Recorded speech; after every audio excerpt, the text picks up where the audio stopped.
Hi everyone, in this video we are on page 4 of the note packet, and this is where we're going to be starting lesson B with solving right triangles. Now later we'll be solving non-right triangles, but when we have right triangles, remember the things that are available to us to use to solve. We can use the Pythagorean theorem for right triangles. We can also use SOHCAHTOA. Now, before we get into these problems, I want you to make note that there is currently on A and B no diagram given. What we are going to do on any problem like this is draw what I call the general right triangle.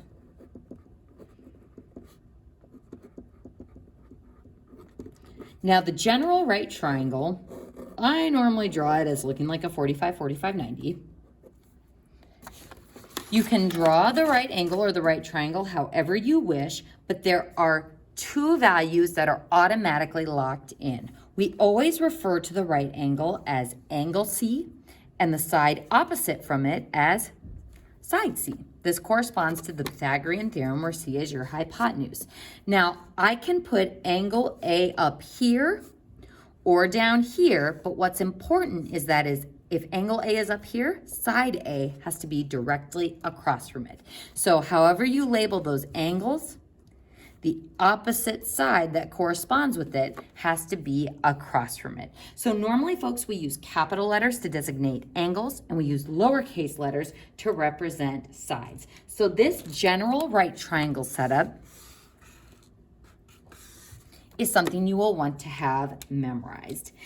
This is going to help us later when we start solving, again, non-right triangles, but just take note that the corresponding side always goes across from its angle name. So side A, angle A, side C, angle C, side B, angle B.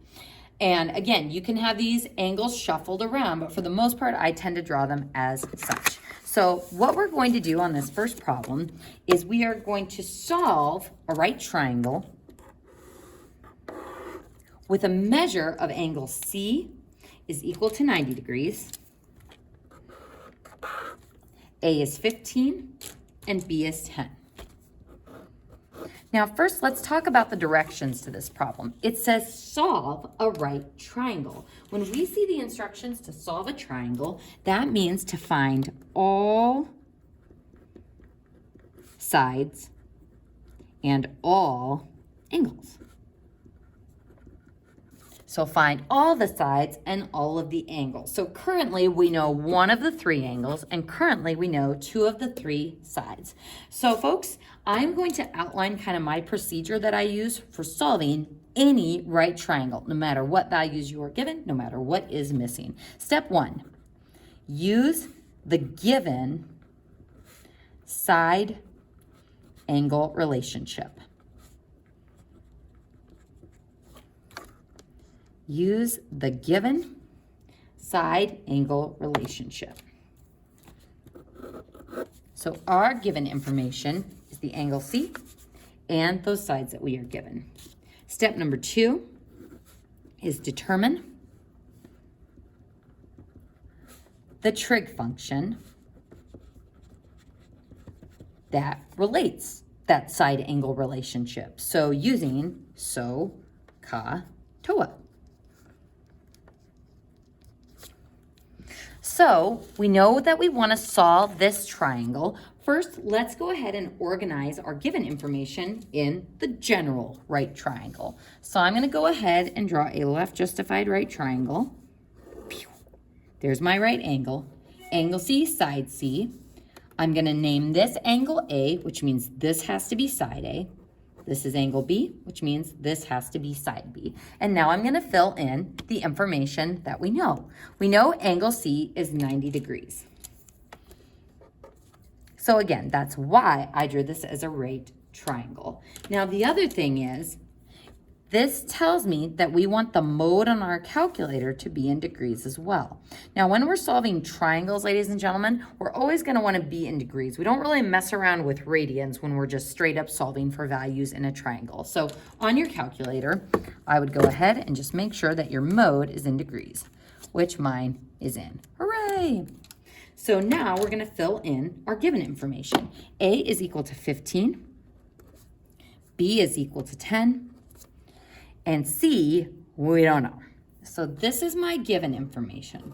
We know 2 of the 3 sides, and we know that that angle is 90 degrees. So folks, if I know 2 of the 3 sides, how can I find the missing third side? We can use the Pythagorean theorem. So leg squared, 10 squared, plus 15 squared equals c squared. Mrs. Cairo, can we flip the order of those around? Absolutely. You don't have to have a squared or b squared first. You can just as easily switch those around because addition is commutative. So 15 squared plus 10 squared, that is 325 equals c squared, square root. And c is equal to, now here folks, since we are solving for a side in a triangle, is there any way for this to be negative? No.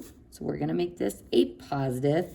Let's see, 325, I'm guessing this radical can be simplified. So I'm gonna go ahead and try dividing it by the perfect square of 25. And we see that we get the not so friendly prime number of 13. So what this means is I can break 325 down into radical 25, the perfect square factor, and 13, the non-perfect square factor, giving me c equals 5 rad 13. And just put a note by this that says positive because triangle sides are never negative.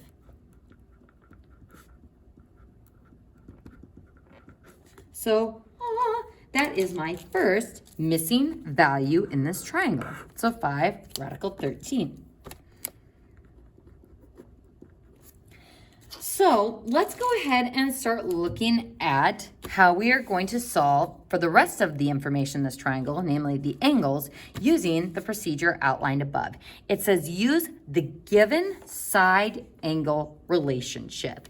Now folks, C's relationship to B and A is that it is the 90-degree angle. When we're talking about trig functions, we're talking about the non-right angles. So I'm going to go ahead and just arbitrarily choose angle A to solve for. So that is the angle that I'm trying to find, and we want to determine the given side angle relationship. So folks, what is side A's relationship to angle A? Is it opposite, adjacent, or hypotenuse? This is the opposite side. What is B's relationship to A? Well, this would be the adjacent side. What about side C? Well, even though this is also adjacent, since this is across from the 90-degree angle, this is the hypotenuse side.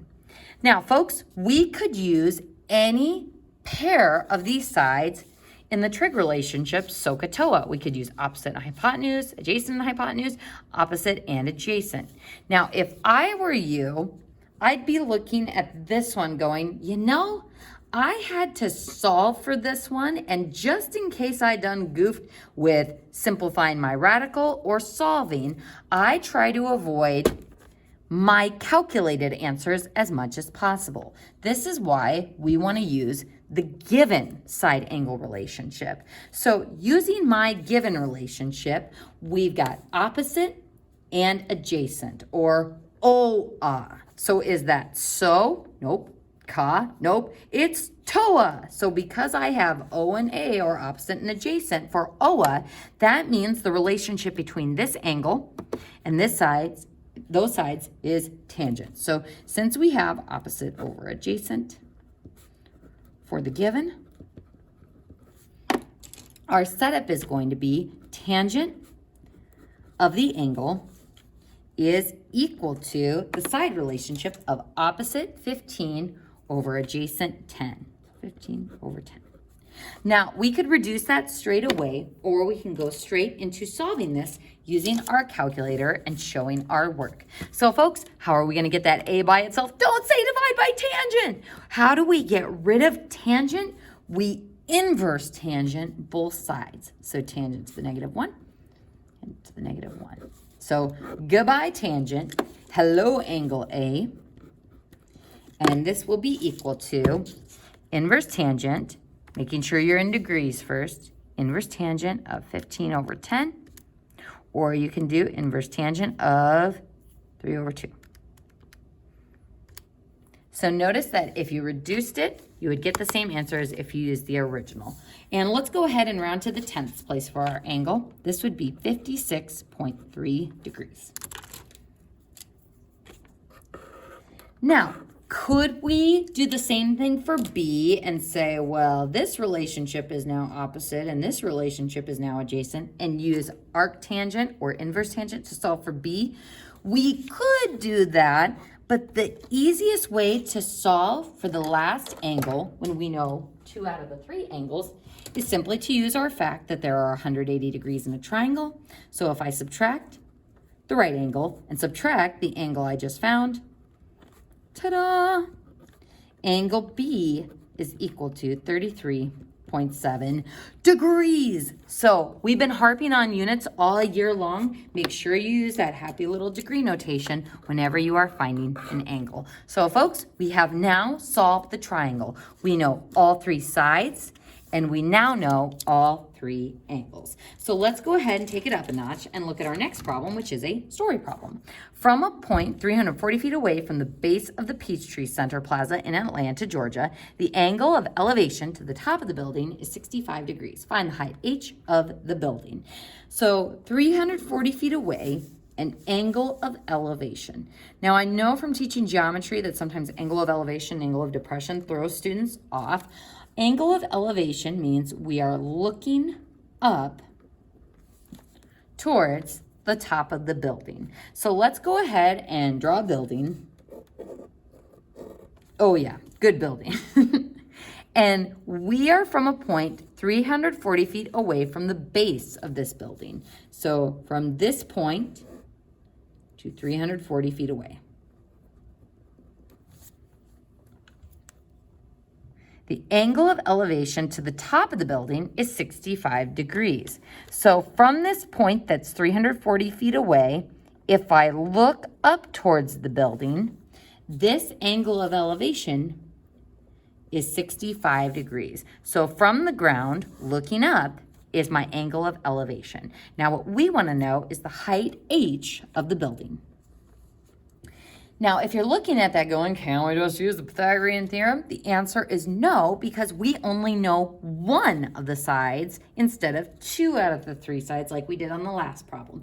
Now, in this triangle, we're not solving the whole triangle. We are just trying to find this piece of it. But we're going to use that same strategy that we outlined above. So we're going to use our given side angle relationship. So my given angle is 65 degrees. What would you say 340 is relative to 65? First, this is a right triangle. And we know this because this is a building, and we're going to assume that all buildings are structurally sound and built at 90-degree angles to the ground. So this is an important strategy for the ACT. Anytime you've got a tree or a building or a ladder leaning up against a building, you can always assume that those structures form right angles with the ground. So that's our first step, is determining that, yep, this is a right triangle since that is a building. So our side relationship between 65 and 340, that would be the adjacent side. The h relative to 65 degrees would be the opposite side, which means this side over here is the hypotenuse, but that doesn't matter because we're not going to use it. So what side relationship do I have between these 2 sides? So I'm going to cross off the hypotenuse since we're not going to need that. The relationship between these 2 sides and the angle is OA, or opposite over adjacent.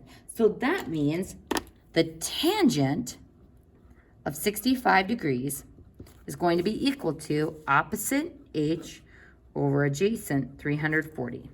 So how do I solve this for h? Sometimes students are like, you're going to take the inverse tangent. We don't have to take the inverse tangent on this one because I'm not trying to break out the angle. I can just take tangent of 65 on my calculator. Our issue algebraically is getting that h all by itself. And we can do so by multiplying both sides by 340.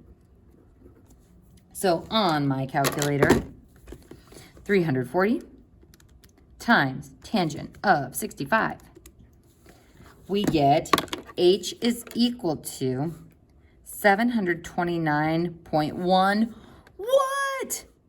Feet. Don't forget your units. Don't just throw in a degrees and be like, it's always going to be the degree unit. Make sure that you're keeping track of your units in the problem and what you have actually found. So folks, let's go ahead and apply that same strategy to this last one. So what I would do is pause the video and get as far as you can on this problem on your own. Hopefully you had a chance to try this one. Let's go ahead and work through it. So we've got Kirsten places her surveyor's telescope on the top of a tripod 5 feet above the ground. I would put a star by this because this is going to change our final answer because we are solving looking at this triangle, but we're going to have to figure in this height of 5 feet as well.